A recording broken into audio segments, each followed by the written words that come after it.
Bonjour à tous et bienvenue dans cet endroit magique et magnifique. On est au Grand Rex pour le marathon Harry Potter annuel qui se passe cette année en grand large dans la grande salle. Et pour rajouter à la magie, on est dans ce nouveau grand hall magnifique qui vient tout juste d'être rénové. Pour cela, aujourd'hui, je vous propose l'interview du maître de cérémonie de ce marathon et aussi de tout un tas d'événements du Grand Rex, monsieur Esteban Perrois.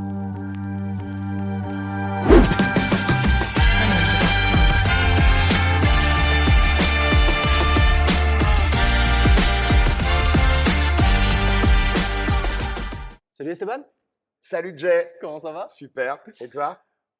Je suis au top, je suis content d'être avec toi aujourd'hui. Dans le hall complètement neuf du Grand Rex. Exactement, Extraordinaire. qui est magnifique. On se Et croirait dans Gatsby magnifique. ouais, le côté crème, Nacre rétroéclairé là. exactement, et le marbre, etc. C'est magnifique, art déco, dans l'esprit du Grand Rex et dans l'esprit de la façade.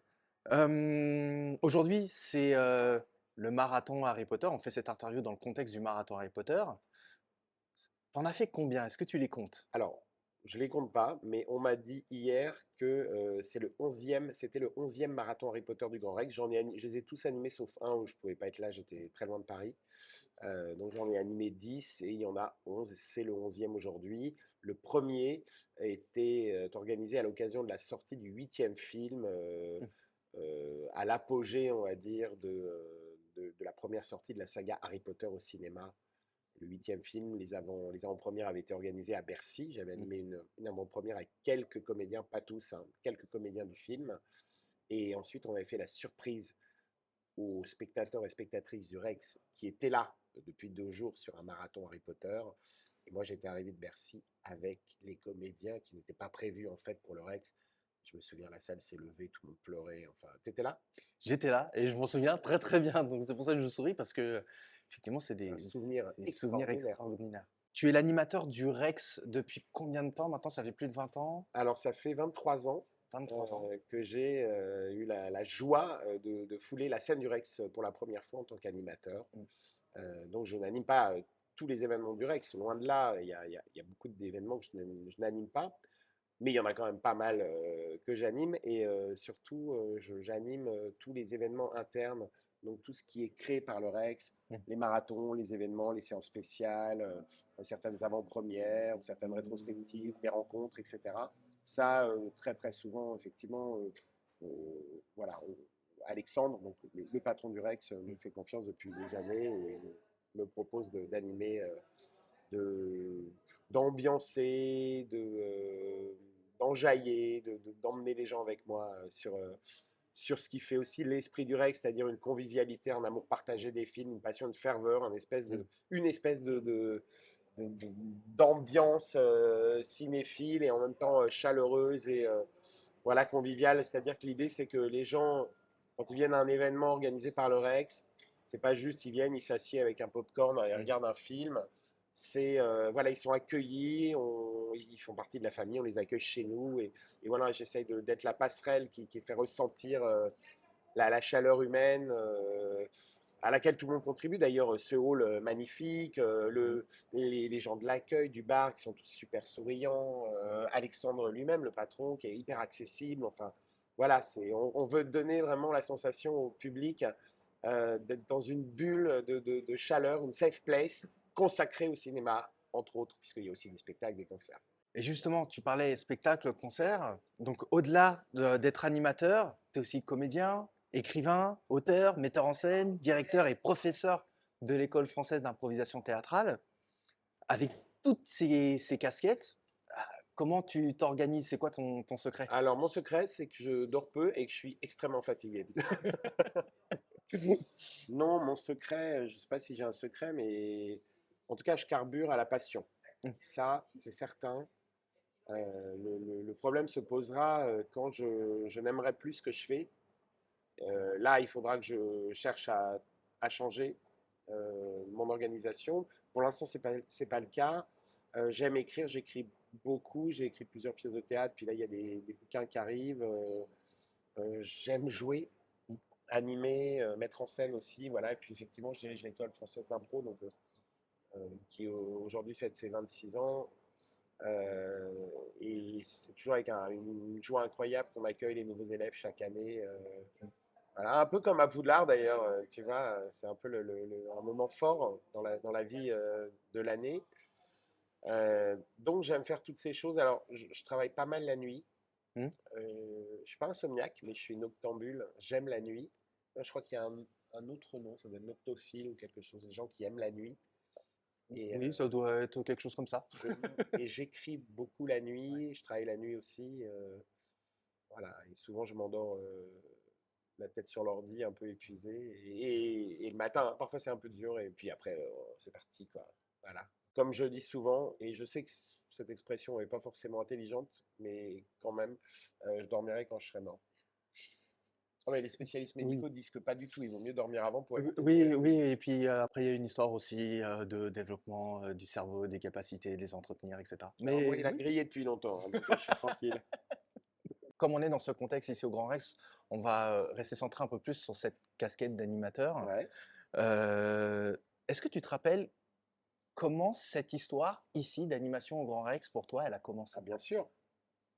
Je travaillais avec une société qui s'appelle Carlotta Film, Mhm. qui sont des spécialistes du film d'auteur, du film de répertoire, depuis bah, petite trentaine d'années maintenant, peut-être 25 ans, et qui sortaient des rétrospectives, des séances spéciales, ciné-club, etc.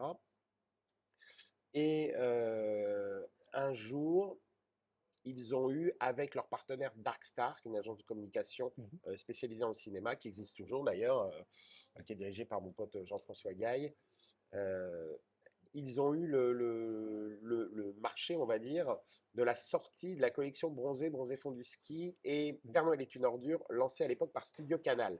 Je te parle d'une époque où on sortait des coffrets DVD, tu vois, voilà. Donc une époque que les moins de 20 ans ne Ne connaissent peuvent, même pas, ne peuvent quoi. pas connaître. Donc, mais c'est quoi un DVD, monsieur? Mais tu sais, c'est ce qui est arrivé après la cassette vidéo. Mais c'est quoi une cassette vidéo? Donc à l'époque, Carlotta Film et Darkstar, qui travaillent ensemble, m'avaient proposé d'animer sur la scène du Grand Rex le marathon avec, à l'époque, les bronzés font du ski et aussi le Père Noël est une ordure, Mhm. en présence de 4-5 personnalités du théâtre du Splendide qui étaient avec nous sur scène. Et donc, mon premier Grand Rex, j'arrive sur la grande scène devant 2700 personnes chauffées à blanc, avec une djellaba blanche, des tongs roses et un collier de fleurs, et je fais chanter Darla Dirla Dada à 2700 personnes. Voilà, c'était le début d'une grande carrière. Ah oui. Ah non, mais ça doit être à la fois quelque chose à voir, mais d'autant plus à vivre qui devait être Alors, exceptionnel. c'était exceptionnel. Ce qui était exceptionnel, c'est que parmi les gens du Splendide, il y avait, donc il ne fait pas partie du Splendide, mais le réalisateur des films, enfin des Bronzés, Mm. Patrice Patrice Lecomte, Lecomte. très sérieux, très sobre, avec ses lunettes noires, et j'ai vu des larmes passer sous les lunettes noires. Donc, Ouais. je pense que l'émotion était là aussi pour cette équipe du Splendide. Et d'ailleurs, pour la petite anecdote, entre les bronzés font du ski. Euh, donc, il y a eu un petit moment de pause. L'équipe du Splendide s'est rendue en loge en bas. Il y a des belles loges dans les sous-sols du Rex. Donc, ils ont été accueillis, ils ont eu une coupe de Mhm. champagne, tout ça. Et moi, je me suis faufilé derrière eux. Tu vois, je les ai suivis presque d'instinct, alors que, tu vois, j'étais pour la première fois de ma vie animateur au Grand Rex, j'étais absolument personne. Mhm. Enfin, je suis pas plus quelqu'un aujourd'hui, mais à l'époque, j'étais encore moins quelqu'un. Et j'avais probablement pas à être là, c'était pas mon monde. Et pourtant, je me suis glissé, j'étais dans un petit coin de la loge, j'étais assis comme ça, je baissais la tête, on m'a donné une coupe de champagne, je ne disais rien, et dans ma tête, je dis, je suis assis dans la loge avec les gens du Splendide, je suis assis dans la, tu vois, alors que c'est des gens qui avaient façonné mon rapport à l'humour, à l'art, à la comédie, avec leurs films que je récitais en boucle quand j'avais 10 ans, quoi. Tu vois, et ils étaient là et machin, et je les entends discuter. Je te jure que c'est vrai, John. Ils étaient en train de se dire, mais c'est dingue, 20 ans après, le succès, même les nouvelles générations, cette ferveur, mais c'est dément, quoi. Et c'est ce jour-là qu'ils se sont posé la question, qu'ils ont évoqué pour la première fois le fait de faire les Bronzés 3. Et j'étais là à côté d'eux quand ils en ont parlé. Tu vois. Ah oui. Ça, et ça, c'était mon premier Grand Rex. Donc en plus, premier Grand Rex, premier jour et émergence d'une T'es idée. témoin de ça, quoi. Et Voilà. puis en Moi, j'avais plus, qu'une peur, c'est qu'on me dise, mais qu'est-ce que tu fais là? ouais. Retourne, tu vois. Donc, je me faisais pas remarquer. Et Et puis en plus, aujourd'hui, un spectacle dont tu es l'architecte, Colors, se passe au théâtre du Splendide. oui, c'est vrai qu'aujourd'hui, Donc il y a une sorte de boucle qui ouais, je suis s'est. très heureux parce que on est effectivement avec Colors, donc Mhm. un show d'impro qui existe depuis 18 ans, au théâtre du Splendide pour la troisième année, euh, qui est dirigé entre autres par donc Bruno Moineau, Oui. incroyable Monsieur Prescovitch du Père Noël est une ordure, mais aussi l'homme au slip noir Mhm. dans Les Bronzés, mais aussi Gilbert Selzman, le météorologiste complètement fou dans Les Bronzés font du Dans les ski, beaux bref, enfants du ski. et qui a joué avec nous d'ailleurs sur la scène de son théâtre Le Splendide l'année dernière. Donc j'ai joué avec une de mes idoles sur la scène de son théâtre du Splendide. Et aujourd'hui, j'en connais quelques-uns dans la bande du Splendide. Mhm. Et quand je leur raconte cette histoire, évidemment, ils ne m'avaient même pas calculé. Hein. Ils ne savaient pas que j'étais là, ils ne savaient pas que j'existais. Et ça les fait rire aujourd'hui, quoi. 30 ans après, pour le coup, 25 ans après, quoi. Je reviens sur ce cinéma qui est un monument, une histoire, et il y a tout un héritage derrière. Comment on se sent quand on en fait partie en fait de cette histoire? C'est une immense fierté et une immense joie. Euh, c'est ok, je travaille aux règles, j'y amène certainement des choses qui plaisent, puisqu'on me fait confiance et qu'on me Mhm. demande de revenir.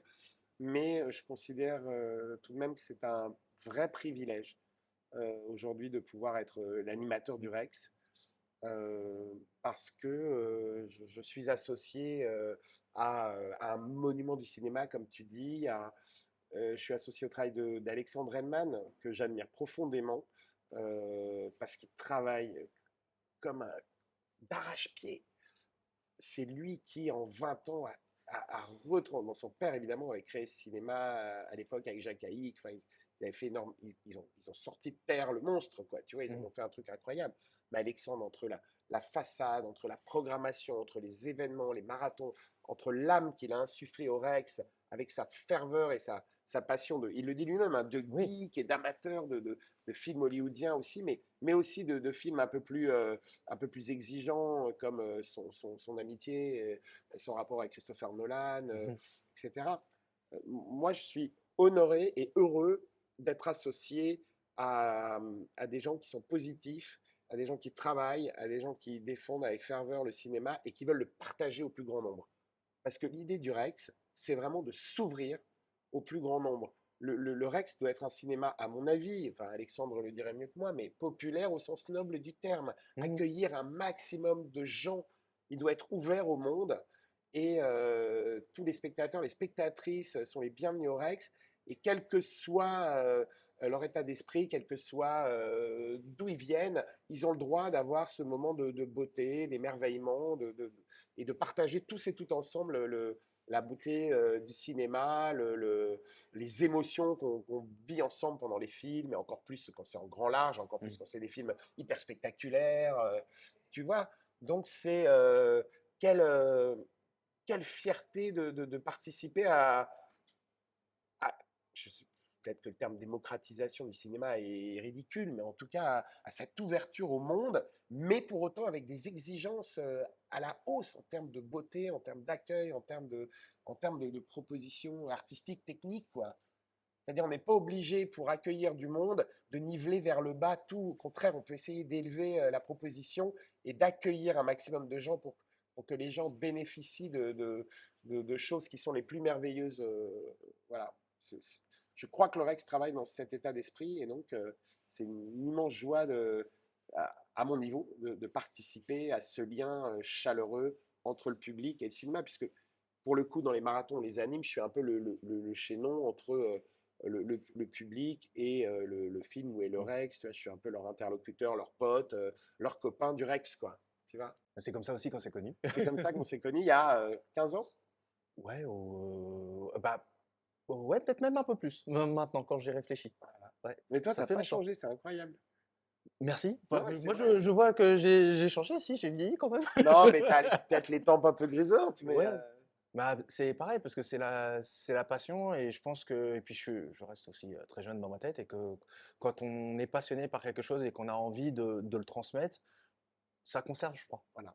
Et je peux témoigner sur le fait que tu n'as jamais relâché, tu as toujours été là quasiment pour tout. Alors, peut-être pas pour Ouais. tout, mais 9 fois sur 10 sur les événements les en première, toi, tu es C'est là, tu es là, tu es là, tu regardes, tu écoutes, tu es présent, et puis tu poses en plus un regard assez bienveillant sur ton entourage, tu es un peu dans l'empathie, enfin, c'est agréable d'avoir aussi des gens comme ça qu'on retrouve et avec qui on devient copain. Il y a plein de gens que je vois au Rex depuis des années, avec qui je deviens, c'est pas mes meilleurs amis, tu vois, on se connaît pas dans la vraie vie, mais on a plaisir à se croiser, à se retrouver, à se saluer, à se donner des nouvelles et tout, quoi.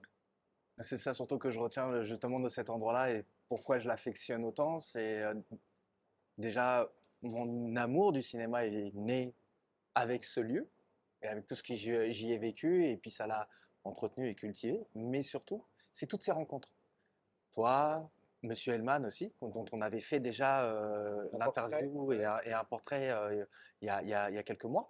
Et puis tout un tas de gens, entre les fans, entre aussi parfois des conversations incongrues où je me souviens d'une avant-première, je sors et puis tout d'un coup je me retrouve nez à nez avec Doria Tilliez et puis on a discuté.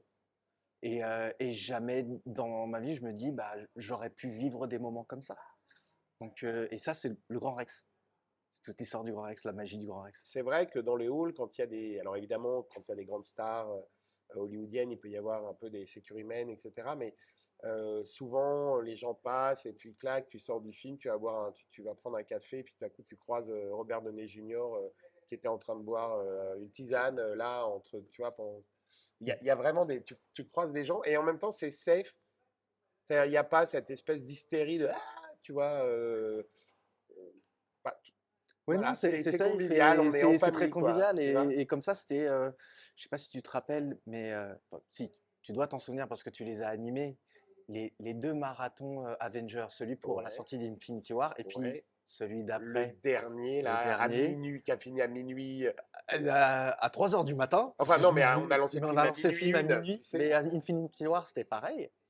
Et où, bah, dans la salle, en fait, à 2 rangées de moi, il y avait Kian Kojandi, qui était là comme nous tous. Il n'y avait pas ni de traitement de faveur, ni rien du tout.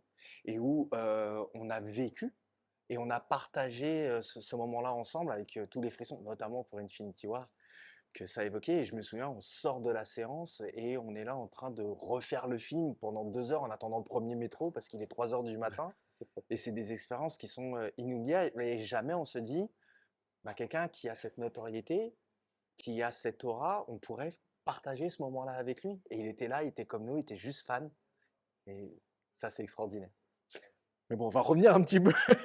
Non, non, mais c'est vrai ce que tu dis. C'est un peu le sanctuaire Ouais, ici. Voilà. Alors, je dis pas que quand il n'y a pas, tu vois, la star de Spider-Man qui vient, il peut y avoir quand même des fans qui hurlent, qui sont contentes ou contents de le voir, qui prennent des photos, etc., qui veulent à tout prix toucher la star. Enfin, il y a évidemment ça, mais à l'intérieur du Rex, c'est plutôt joyeux et serein, quoi. Je sais pas comment dire. ouais. En tout cas, une exaltation safe. Voilà, Beaucoup de bienveillance en plus. exactement, ouais. Ouais, parmi tous ces événements, est-ce qu'il y en a un qui t'a marqué, mais vraiment plus que les autres? Écoute, ce serait mentir d'en choisir un. Il y en a peut-être 5, 10 qui m'ont énormément marqué. Le premier, donc avec l'équipe du Splendide, évidemment, puis c'était mon premier. Shah Rukh Khan, qu'on connaît moins en Oui. France, mais qui est l'une des plus grandes stars au monde. Une des Qui plus est grandes stars indiennes. enfin, même au monde, hein, Oui, puisque je me oui, oui. souviens à l'époque, il y avait une avant-première d'un film avec Shah Rukh Khan. Ici, il y avait 3000 personnes à l'intérieur, il y en avait 3000 dehors. Et Tom Cruise venait présenter son premier ou son deuxième Mission Impossible le même soir à l'UGC La Défense. Et je crois qu'il faisait la gueule parce qu'il n'y avait que 2000 personnes, alors qu'ici, on avait 6000 entre les gens de dehors et dedans, quoi. Tu vois, il y avait toute la communauté indienne de Paris qui était là déjà. Et puis, il y avait tous les fans du cinéma Bollywood. Et puis, voilà, c'est extraordinaire. Alors, le degré enfin, il est considéré comme un dieu là-bas, un Mm, dieu vivant. mm. Euh, des moments, un moment assez incroyable partagé avec Robert Downey Jr. Ouais. Euh, un moment assez incroyable, partagé à l'époque avec Will Smith, euh, mais sur le premier Karate Kid, le premier remake de Karate Kid Mhm. qu'il avait produit et dans lequel jouait son fils. Et alors je me souviens d'un truc un peu incroyable. Le lendemain de l'avant-première, ou le surlendemain, je crois, de Karate Kid que j'avais animé avec lui. Il y avait Jackie Chan aussi qui était là. Il y avait son fils, il y avait Jade Smith, il y avait sa femme, etc. Tout le monde était là. Et ça sonne à la porte. J'ouvre. C'était un coursier qui m'a amené une lettre de Will Smith dans laquelle, bah, une lettre qui était écrite à la machine évidemment, hein, enfin à l'ordi quoi. Il me disait merci pour cette animation, c'était top, j'ai adoré, vous êtes formidable, nanana, en anglais. Signé, là c'était sa signature à lui quoi. Et là je suis resté comme ça, je me suis dit voilà, en fait je suis chez moi dans mon minuscule appartement parisien de à l'époque 15 mètres carrés, je reçois une enveloppe signée de Will Smith pour me dire merci pour mon travail. Je suis resté là sur mon palier comme ça, je commençais à pleurer. Et je me suis dit, c'est pas possible, c'est un canular et tout. Et après, je me suis renseigné auprès de Sony. Et ils m'ont dit non, Will Smith, quand il est content du travail des gens qu'il croise, il leur envoie toujours un mot pour les remercier. Et tu vois, rien que d'en parler, j'ai les larmes aux yeux. Ouais, ouais. Évidemment, j'ai gardé précieusement Tu l'as encadré? cette lettre. Non, je ne l'ai pas encadré parce que je ne suis pas fétichiste, mais c'était assez incroyable, quoi. Un autre souvenir incroyable, c'est effectivement l'avant-première du huitième et dernier Harry Potter Oui. qu'on a fait à Bercy et ensuite au Rex. Au Rex, j'avais animé le marathon les 2 jours. J'étais juste parti pour animer l'avant-première du film à Bercy. À l'époque, il y avait 8000 personnes. C'est la plus grande projection du monde. Ils avaient installé un écran spécial en 3D à l'époque. C'était l'époque de la 3D. 3D pour 8000 personnes, c'est. Oui, oui, mais justement, ils avaient mis un écran spécifique à Bercy. Ça s'appelait même pas encore l'Accor Arena, hein. C'était encore le POPB. C'est Oui, Palais Omnisport de de Paris-Bercy. Paris-Bercy. Et, euh, et je me souviens, Alex avait téléphoné au patron de Warner pour lui dire, écoute, les stars sont à Bercy. On leur met un taxi, en 10 minutes, elles sont au Rex. T'as 2700 personnes. Profitons-en, quoi, tu vois. Ouais. Et le patron de Warner, qui était pote avec Alexandre, et qui est aussi un homme de terrain et d'envie, tu vois, il lui a dit, écoute, je vais leur demander, mais on va leur présenter en leur disant, bah, c'est un des plus beaux cinémas du monde, il y a 2700 fans, ça fait 2 jours qu'ils sont dans les 8 films, est-ce que vous êtes OK? Et ils ont tous dit oui, ils ne sont même pas posé la question. Les Américains et les Anglais, pour ça, ils sont très forts, hein, c'est-à-dire ils sont très pros, ils font la promo, ils y vont, ils se donnent, Mm. clac, tu vois, ça c'est chouette. Et donc, au dernier moment sur scène, donc j'anime, etc. Et je lis une lettre qu'une fan avait envoyée, une lettre écrite, en disant oui, quand même, c'est bien, mais franchement, vous devriez faire venir les acteurs et tout. Et j'avais fait venir la dame sur scène. Et je lui ai dit, bah, écoute, pour toi, regarde. Et là, il y avait peut-être 7 ou 8 comédiens du film qui arrivent sur la scène du Rex. Elle se retrouve à côté de moi, au milieu de ces comédiens. Elle bougeait plus, elle pleurait. La salle était debout. On a explosé toutes les Toutes les décibels. décibels. Le moment était suspendu, unique. Voilà, un autre moment incroyable, c'est quand j'ai fait les deux avant-premières de Expandables, et la deuxième en particulier. Je me retrouve Oui. tout à coup sur scène Avec avec tous les gros bras. Stallone à côté de moi, Schwarzenegger de l'autre, Jason Statham, Dolph Lundgren et Jean-Claude Van Damme. Voilà. Et là, là, tu te dis, bon, qu'est-ce qui se passe? Il y a Stallone à gauche et Schwarzenegger à droite. Je sais pas où je suis dans l'hyperespace, mais il y a un truc, tu vois. Même aujourd'hui, alors quand j'y crois plus, je regarde sur YouTube, je retrouve les images, les vidéos, je me fais ah ouais. Puis après, je me dis, ah, quand même, j'étais plus jeune, hein. Alors, Stallone, incroyable. Stallone parle. complètement. Premier Expandables. Il parle, il arrive et il arrête la foule. Il lui dit voilà, je suis heureux, mes équipes merveilleuses.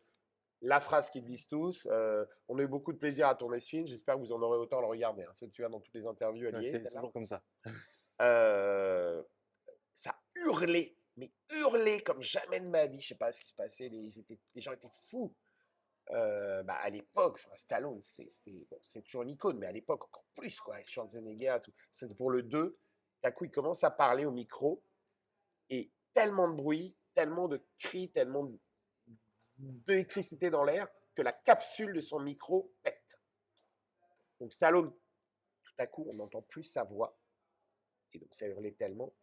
Et là, tu sais, je le vois, il bouge plus. Et évidemment, premier réflexe, il se retourne vers moi, quand il me regarde, tu vois. Et là, tout à coup, je me dis, OK, il y a 3000 personnes, Sylvester Stallone qui veut parler, son micro ne marche plus, il me regarde, je suis l'animateur, c'est à moi de jouer, quoi. Tu vois. Et là, tu as deux solutions. Ou tu te disperses dans l'atmosphère instantanément, tu vois, et tu ne réapparais plus jamais, tu disparais dans un trou noir, on a oublié que tu existais.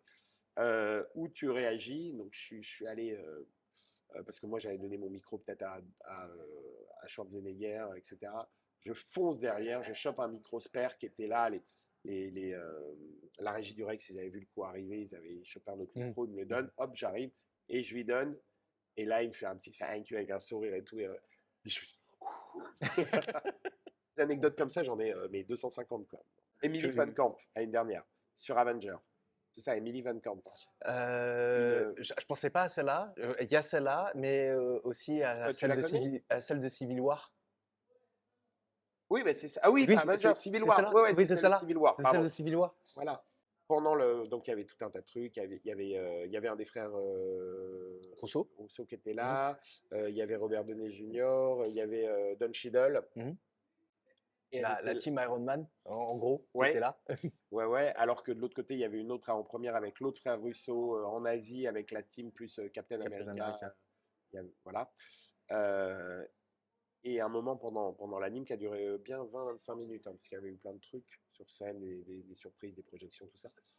Il y a Emily Van Camp qui me dit, qui me demande, Lou, si elle peut s'appuyer sur moi. Je dis oui, bien sûr.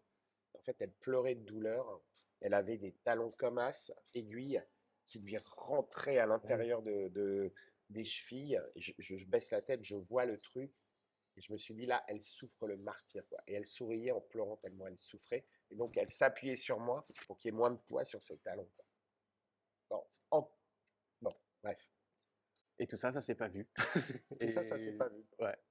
Et je pense qu'elle a oublié mon existence. Mais moi, j'oublierai jamais. Ta passion pour le cinéma, elle a commencé quand? Je crois que comme c'est le cas pour beaucoup d'entre nous qui sommes passionnés de cinéma, il y a dans les films qu'on découvre ou les dessins animés, toujours cette sensation de pouvoir s'évader, Mhm. peut-être d'aller à la rencontre d'un autre monde que le sien, tu vois, et en fonction de la vie qu'on vit, ou de se faire plaisir, ou même de se sauver, sauver au sens premier du terme, c'est-à-dire de sauver sa peau, quoi, en tout à coup, en emmenant sa tête ailleurs que dans son quotidien, dans sa vraie vie. Je ne suis pas Cosette, hein, je ne vais pas commencer à sortir les violons, mais peut-être que mon amour pour le cinéma a vraiment grandi dans une période de mon enfance ou de mon adolescence pendant laquelle les choses étaient compliquées, pour des raisons que je ne vais pas expliquer, mais voire très compliquées, et même jusque 20, 22, 23 ans. Après, ça s'est tassé, mais mon amour pour le cinéma, entre-temps, était devenu tellement fort qu'il n'est jamais parti. Et, Et pardon, il est lié aussi à la musique, ouais, parce que je suis pianiste et oui. la musique, c'est très important pour moi. Et par exemple, les films de Tim Burton, les premiers films de Tim Burton Mm. et la musique de Danny Elfman sont des choses qui, à un moment donné, ont pu clairement me sauver la vie, en sens propre du terme. Mm.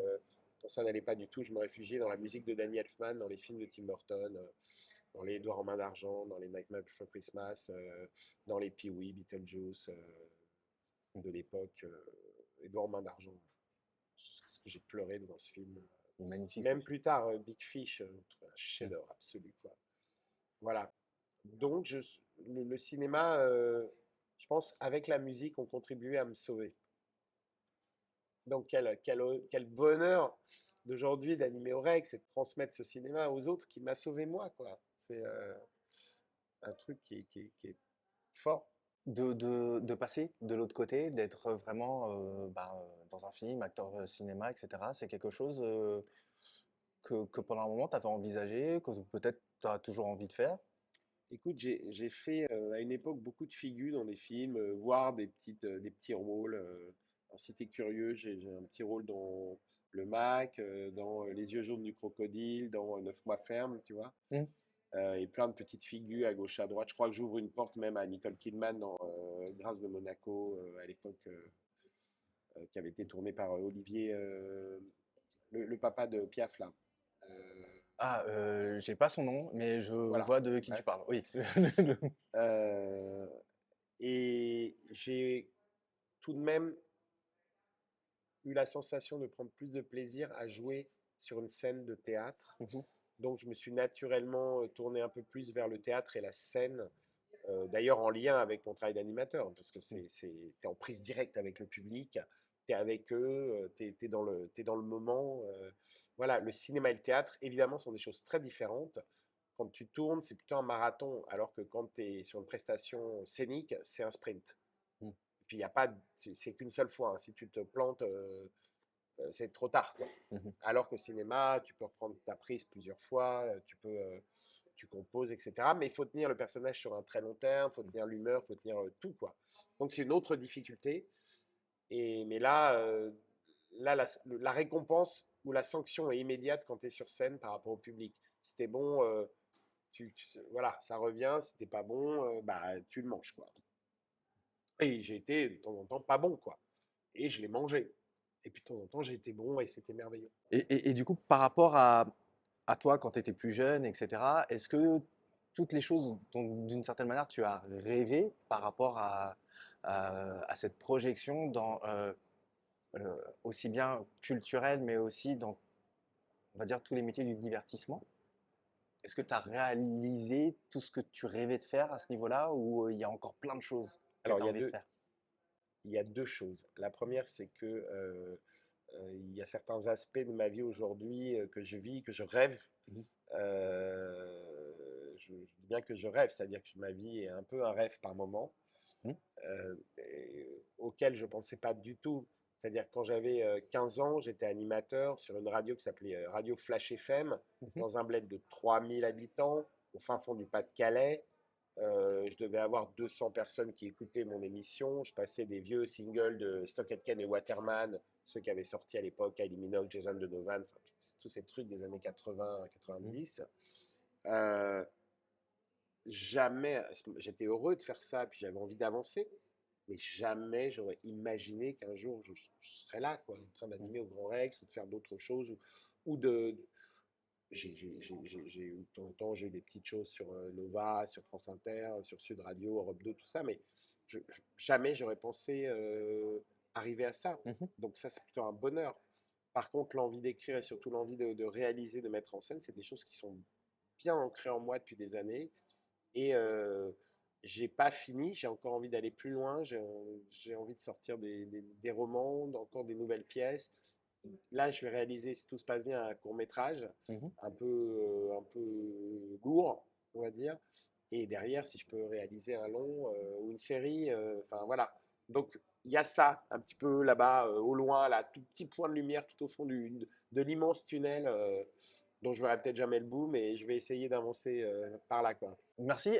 Si, un petit mot concernant ton actualité. Qu'est-ce qui va se passer là sur les prochains mois? Qu'est-ce que tu as de beau dans les tiroirs? Enfin, Écoute, si tu là, as envie de nous en parler. oh, il y a pas mal de trucs. Il y a Colors, notamment, tous les dimanches, qui reprend au Théâtre du Splendide, le dimanche Mhm. soir à 20h. Il y a plein d'animations au Grand Rex. Bon, là, les prochaines qui viennent, ce sont les 40 ans de Trois hommes et un couffin avec l'équipe du Oui, film. oui, oui. Une projection exceptionnelle de Demon Slayer Dimanche prochain, je crois. dimanche prochain, le 14 octobre. 14 septembre, mais 14 peut-être que la septembre. vidéo ne sera pas sortie encore. Bon, bref, C'est possible. on verra. Euh, il y a d'autres choses qui arrivent en septembre, octobre. J'ai plus les. Voilà, il y aura certainement des marathons au Seigneur des Anneaux, des avant-premières. Euh, et puis moi, j'ai une tournée aussi en province avec plusieurs de mes pièces. Par exemple, 13e heure, qui est une comédie Mhm. dramatique fantastique. Il y a une espèce de comédie musicale interactive aussi qui s'appelle Love Music, que je vais jouer pas mal en province. Enfin, on dit plus en province, on dit en territoire. Moi, je viens de la province, donc je l'assume. Et puis j'ai deux bouquins qui vont bientôt sortir à nouveau, une pièce de théâtre un bouquin de littérature contemporaine, et puis derrière, il y a un roman, et puis peut-être tourner enfin mon court-métrage cette année. Voilà. Ok. Donc il y a du taf, et évidemment, m'occuper de l'école d'impro, Oui. dont tu fais partie maintenant en tant qu'élève. Et oui, Et je suis très heureux. et moi aussi. Et donc ça commence bientôt là et j'ai hâte. Bah, je te remercie beaucoup. Merci, Jay, de ce long interview. Merci à toi. Merci Samir. Et puis, Merci aussi. vive le cinéma. Vive le cinéma. À plus.